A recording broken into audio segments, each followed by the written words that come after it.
To the average viewer, competitive Pokemon might just look like the Pokemon with the highest base stat totals launching attacks into each other over and over again. After all, one of the most common complaints about VGC is that you just use the same 6 Pokemon.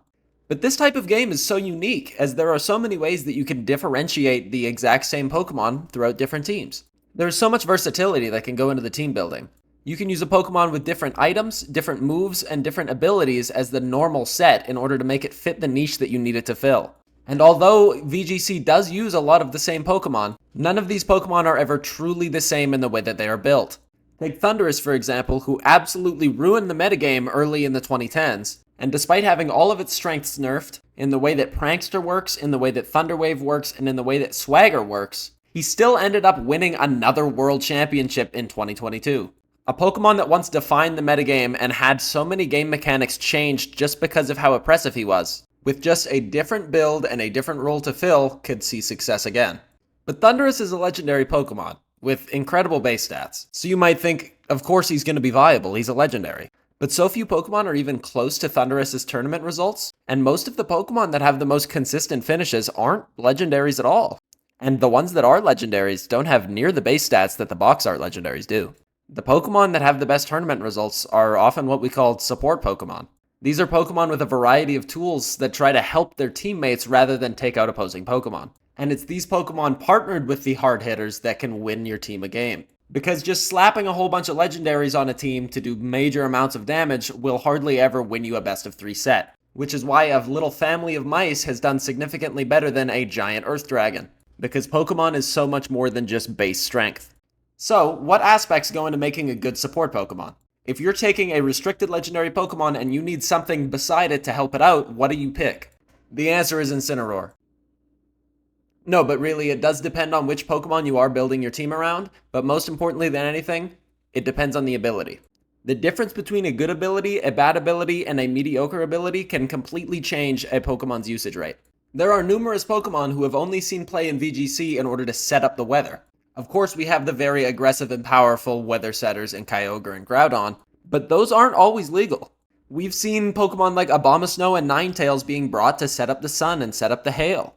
Weather setting abilities are the backbone of a dominant strategy in VGC. And when Generation 7 introduced the legendary quartet that all set up different types of terrain, VGC exploded with another way to control a matchup. Since then, we've seen Pokemon like Indeedee and Rillaboom absolutely outperform expectations. And these are examples of incredible support Pokemon, but they have more than just the ability. Being able to control the weather or control the terrain is an excellent way to help your hardest hitters hit even harder. And in addition to that, these terrains have effects, such as blocking priority moves or healing your team every single turn. But if you were building a team and you had one of these, that wouldn't be your ticket to winning the game. Teams more often than not consist of multiple support Pokemon, and it is not a rare sight to see a Pokemon with the ability Prankster on the team. Now, Prankster gives an increased stage of priority to any move that does not deal damage. This means that any Pokemon with Prankster can typically get a win condition move off without fail. This can be a Pokemon getting a Tailwind up in order to double the team's speed for the next 4 turns, or being able to get a Light Screen or Reflect up before the opponent can attack. This ability can also be paired with moves like Thunderwave or Will-O-Wisp in order to hinder the opponent's Pokemon before they can move as well. The Prankster ability is why we see Pokemon like Murkrow find success even in a high-powered format. And then we have abilities like Intimidate, which lowers the opponent's attack by 1 stage when the user switches in, Neutralizing Gas, which shuts off all surrounding abilities in the battle when the Pokemon is on the field, and the less aggressive support abilities that someone may not notice when they're watching VGC for the first time. A Pokemon like Clefairy or Mousehold has the ability Friend Guard, which lowers the amount of damage that your partner Pokemon takes. And a very common support Pokemon in Amoonguss has that perfect combination of Bulk and the Regenerator ability, meaning that it can regenerate its HP when it switches out of battle. Abilities like this play a very important role in the game, but they aren't as flashy as the others. And of course, these Pokemon have to actually play a role. There are Pokemon like Squawkabilly who have access to great abilities like Intimidate, but do not have the tools to use them appropriately. And these tools come down to a mixture of multiple different aspects. And the first tool we're going to talk about is the Pokemon's move pool. Now, I did mention earlier that Grimmsnarl has the perfect combination of the Prankster ability and access to both Light Screen and Reflect. Now, these tools can be very good for a team that likes to switch around and make reads and stay alive. If you are running a hyper-offensive team with two very offensive legendary Pokemon, you would typically go with a speed control option first, meaning Tailwind or Trick Room. Now, some teams are very dependent on a Pokemon setting up Tailwind or setting up Trick Room, and this role typically falls to the support Pokemon. There are a lot of Pokemon that get access to moves like Trick Room and Tailwind, and typically these support Pokemon are much better at this job than the hard-hitting offensive Pokemon. Pokemon like Farigiraf and Indeedee are typically run with the move Trick Room. This is because they have the combination of the ability and the move pool. They can both set up Trick Room and block priority attacks. Farigiraf's ability Armor Tail and Indeedee's ability Psychic Surge both stop a common supporting move of Fake Out from hitting them. Now, Fake Out, of course, stops the target from moving for one turn. So if it was to be used on a Pokemon that was trying to set up Trick Room, it could throw off the entire plan of the team. But these Pokemon bring the ability to get it up almost guaranteed. Now, Fake Out is a move used by a lot of supporting Pokemon. Having access to the move Fake Out can increase a Pokemon's viability substantially.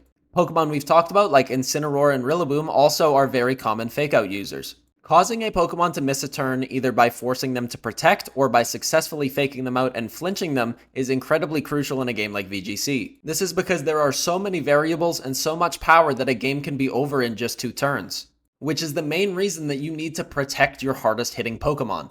A Pokemon like Indeedee also gets access to the move Follow Me. Now, moves like Follow Me and Rage Powder force the opponent to target the user rather than its partner. This allows Pokemon that are very strong offensively to get off a free attack. And of course, there are certain support moves that can stop a Pokemon from moving in general. If you know that your opponent's Amoonguss is going to want to Rage Powder next turn, you can taunt it in order to make sure it does not use any non-damaging moves. Now, moves like Taunt are typically used in tandem with Prankster in order to make sure that they go first before the opponent can use a non-damaging move. And of course, Taunt falls into the category of disruption moves. These moves are typically used by fast Pokemon or Prankster users to disrupt the plan of the other team. There are moves like Quash, which force the target to move last, Will-O-Wisp, which burns and halves the attack stat of the target Pokemon, and Thunder Wave, which paralyzes and halves the speed stat of the target Pokemon. Now, there are much more limited support moves such as Spore, which is just Sleep Powder but 100% accurate. And then there's moves like Lunar Blessing, which are specific to one of the best support Pokemon of all time in Cresselia. This move heals the user and its partner for 25% of its max HP and heals all status conditions. This means that if Cresselia is paired with a bulky physical attacker, the opponent may have no way to deal with it, as Cresselia can heal the burn on the physical attacker and keep it on the field longer with the 25% healing. But in addition to all these non-damaging moves, support Pokemon can do damage too. With moves like Knock Off to remove the opposing Pokemon's item, and moves like U-Turn and Parting Shot to switch out of battle and switch back in, these Pokemon have incredible survivability and utility skills. It's not often that you see a support Pokemon running 0 attacking moves. Even a Pokemon like Whimsicott will run Moonblast in order to threaten Dragon types and Fighting types. But when I think of a Pokemon that runs 0 attacking moves, the first Pokemon that comes to mind is the Pokemon that can learn every single move. This is Smeargle, the painting beagle with awful stats. But Smeargle has a very specific niche that only it can fill. And that is every niche. At least offensively, because this thing is getting one-shotted by a sneeze. But in its prime, Smeargle was absolutely overpowered and was a staple in one of the biggest competitive teams we have ever seen. This is because Smeargle had access to every single move in the game, including Dark Void, which is the signature move of Darkrai. At the time, this move had 80% accuracy and put both opposing Pokemon to sleep. This made the little dog with significantly worse base stats than Goldeen a major competitive threat. This paired with all the other moves we've talked about, including Wide Guard and Transform even, Smeargle fills a role that no other support Pokemon could hope to fill. But in addition to its moveset, it also has the ability Moody. This ability randomly raises one stat sharply while lowering one by one stage every single turn. This means that you have to respect a Smeargle in a matchup, as you can't ignore it or it could snowball and take over the game. But Smeargle is of course an exception to the rule, because Smeargle doesn't even have every single tool that you'd want from a support Pokemon. A Pokemon like Miraidon has the ability to set up the terrain, but it is not a support Pokemon as it hits so unbelievably hard. So of course, to find out what makes a good support Pokemon, you have to look at not only the base stats, but look at the distribution. The strength of Incineroar's stat distribution is that you can build it completely into bulk without investing into attack, and it will still do respectable damage. The stat distributions on Pokemon like Incineroar and Amoonguss, where it is mostly HP with respectable defense and special defense, allows them to build completely into staying alive and utilizing their supportive toolkits. But what makes Amoonguss so strong besides its bulk and its ability regenerator? Amoonguss has a 30 speed stat, which makes it the fastest thing in Trick Room 99% of the time. This, paired with the move Spore, almost ensures that Amoonguss can put a Pokemon to sleep before it can move. The developers have been very cautious of giving Spore to different Pokemon, and they will never give Spore to a very fast Pokemon without something to nerf it. This is why a Pokemon with a very high speed stat like Toedscruel that has access to the move Spore is directly nerfed with its ability Mycelium Might, which makes non-damaging moves go last. With Spore being such an oppressive move, Amoonguss has been a staple in VGC for a long time. Although there are multiple types of support Pokemon, the main things that they do are stay on the field for a very long time in order to support their teammates, or disrupt the other team in a very fast way. A Pokemon like Sableye has really bad defenses, but with its incredible disruptive move pool and its ability Prankster, it doesn't need to stay on the field for that many turns in order to make its presence felt. But a Pokemon like Cresselia having incredible bulk and the ability Levitate is almost impossible to remove from the field. And if you've been in the VGC community for long enough, you probably cringe when I say that Pokemon's name. Cresselia has won the World Championships 3 separate times, and this is strictly because you cannot remove it from the field. It is the Lord and Ruler of the Staying Power Club, with access to the ability to set up, ally switch, and multiple healing moves. Cresselia was impossible to deal with before Power Creep caught up to it. Additionally, Psychic used to be an overpowered typing. It has since received many nerfs, and in all honesty, Game Freak has left it behind. But it shows how important a Pokemon's typing is as well. A Pokemon like Smeargle is still usable right now, despite all of the nerfs it's received. It still has access to most of the moves it used to have, but Dark Void is out of the picture, and it can't raise its evasiveness with Moody anymore. But Pokemon like Smeargle and Farigiraf are immune to Calyrex Shadow Rider's main attack. It was originally thought of as the I win button, as it's getting launched from a massive special attack stat, has 120 base power, and hits both opposing Pokemon. Did I mention that it can't miss? God, I hate that stupid Pokemon. But having a neutral typing is also very beneficial. A Pokemon like Tornadus is a very prolific support Pokemon despite being a mono flying type. This is because when it comes to getting value, as long as the typing doesn't hurt you, it helps you. Typings can cause Pokemon to slide in and out of the meta at ease. Ursaluna ran rampant at the Milwaukee Regionals because it is ground type and ghost type, making it immune to 2 of the most common legendary Pokemon. It is immune to Miraidon's Volt Switch and Electro Drift, while also being immune to Calyrex Shadow Rider's Astral Barrage. Although it is not a support Pokemon, it does go to show that typing is incredibly important. A Pokemon like Incineroar may have 4 weaknesses, but he also has 6 resistances and an immunity. Having a bulky stat distribution as well as a good defensive typing can make you a monster on the field. So we've established some of the most common and best support Pokemon of all time in this video. But there are some Pokemon that fit some of these categories, but not all. As mentioned, Pokemon like Smeargle and Sableye don't fit every category, but with their typings and movesets and abilities, they can make up for it. So what are some other supportive Pokemon that fit some of these categories, but not all of them?